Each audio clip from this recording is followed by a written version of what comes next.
মিষ্টি খাইলে যেমন মিঠা লাগে, ইমানদারের মৃত্যুটা তেমনি মিঠা। মায়ের কোলে দুধ পান করা শিশু যেইভাবে দুধ পান করতে করতে মৃত্যুবরণ করে, ইমানদারের মৃত্যুটা তেমনি সুন্দর হবে। বলেন সুবহানাল্লাহ।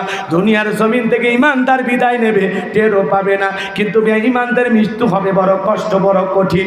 চোখ মুখগুলো বড় বড় করে পেশাব পায়খানা করে ফেলে দেয়। দেখেন না বাজান, মৃত্যুর 6 মাস আগে জবানটা বন্ধ হয়ে যায়, শরবতগুলা মিশ্রি গুইলা মুখের ভিতরে চামচ দিয়ে ঢুকে দেয়, খাওয়ার শক্তি নাই, গালসি বেয়ে বেয়ে পড়ে যায়। কথা বলে ঠিক না? এ বাজান, মৃত্যু বড় করতে হবে আপনাকে আমাকে। আমরা কেউ দুনিয়ার জমিনে চিরকাল বেঁচে থাকবো না।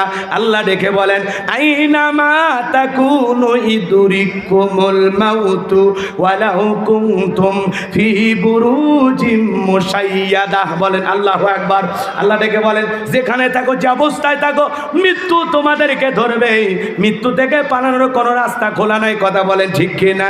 সূরা নিসার 78 নম্বর আয়াতে আল্লাহ পাক জানায়া দিলেন, মৃত্যু আপনাকে আমাকে ধরবে, মৃত্যু থেকে পালানো যাবে।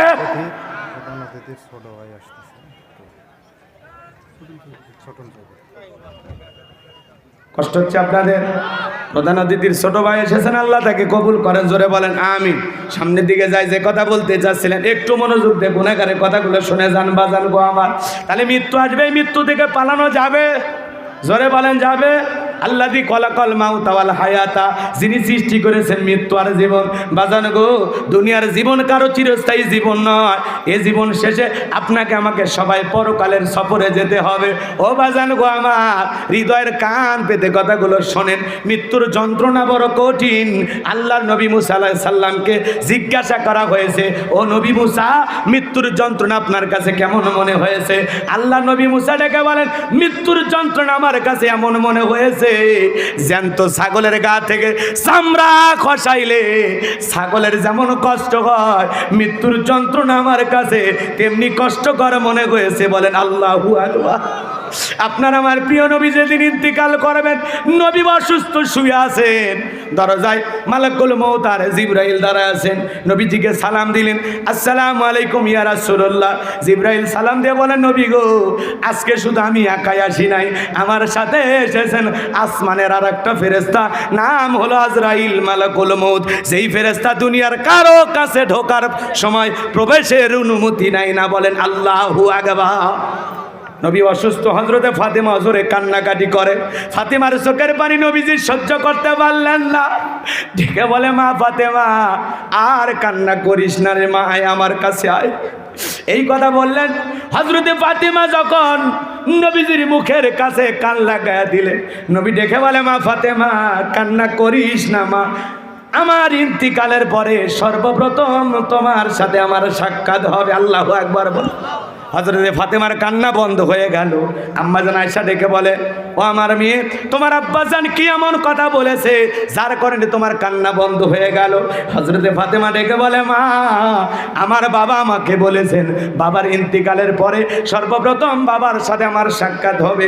আমি বুঝতে পেরেছি বাবার ইন্তিকালের পরে আমি দুনিয়ার জমিন থেকে বিদায় নেব। বলেন আল্লাহু আকবার। জিবরাইল এসে বলে, নবী, আপনি প্রবেশের অনুমতি দিলে আমরা ভিতরে প্রবেশ করব। নবী ডেকে বলে, মা ফাতেমা, দরজা খুলে দাও। দরজা খুলে দেওয়া হলো। মালাকুল মউত আর জিবরাইল প্রবেশ করলেন। মালাকুল মউত বিশ্ব নবীর কাছে উপস্থিত হয়ে নবীজিকে সালাম দিলেন, আসসালামু আলাইকুম ইয়া রাসূলুল্লাহ। নবী গো, আপনি এখন কেমন আছেন? নবী ডেকে বলে, মালাকুল মউত, দেখতেই পাইতেছো আমি এখন অসুস্থ। ডেকে বলে, নবী, আল্লাহ আমাকে বলেছেন আমার বন্ধু যদি অনুমতি দেয় তাহলে বন্ধুর জানটা কবজ করবা, আর না হলে আবারও তুমি ফেরত আসবা। এখন আপনার অনুমতি পাইলেই সব কিছু হবে। নবী ডেকে বলে, আজরাইল, আমি যদি না করি আবার চলে যাইবা, তারপরে কি আর আসবা না? ডেকে বলে, নবী, অবশ্যই আল্লাহ তাআলা যখন হুকুম দেবেন আবার চলে আসব। নবী ডেকে বলে, আর আসতে হবে না, আজকেই তুমি তোমার কাজ সেরে নাও। মালাকুল মউত এইবার পুরোটা প্রস্তুতি গ্রহণ করে নবীজিকে বলেছেন, নবী, আপনি অনুমতি দিলে আপনার জানটা আমি কবজ করব। নবীর শুয়ে আছেন, নবীর দিকের ওপরে, বুকের ওপরে যখন আজরাইল দুইটা হাত রেখে দিয়েছে, নবীজি ডেকে বলে, আজরাইল রে, আর সহ্য হয় না, তাড়াতাড়ি হাত দুইটা নামায়া নে। নবী হজুরে কান্না করতেছেন, আর দিকে বলেন আজরাইল রে, যদি এই ওই মৃত্যুর যন্ত্রণা আমার উম্মতেরা তো সহ্য করতে পারবে না। যে নবী ইন্তিকালের পূর্বে পর্যন্ত মৃত্যুর কথা ভুলে, মৃত্যুর পূর্বে পর্যন্ত উম্মতের কথা ভুলে যায় নাই, বলেন আল্লাহু আকবার। আপনার আমার নবী কেমন নবী পাইছি বাজান, হৃদয়ের কান পেতে কথাগুলো শুনে যান। আমি যে কথা বলতে চাই, নবী ডেকে বলে মালাকুল মউত রে, এই যদি হয় মৃত্যুর যন্ত্রণা আমার উম্মতেরা তো সহ্য করতে পারবে না, আমার কাছে ওয়াদা দে, এ মালাকুল মউত ওয়াদা দে, আমার উম্মতদেরকে এত কষ্ট দিবি না। মালাকুল মউত ডেকে বলে নবী, আমার আল্লাহ আমাকে বারবার বলেছেন খবরদার আমার বন্ধুর সাথে যেন কোনো বেয়াদবি না হয়। নবী আপনি বিশ্বাস করেন, দুনিয়ার সব চাইতে কম কষ্ট দিয়া আজকে আমি আপনার জানটা কবজ করার চেষ্টা করতেছি।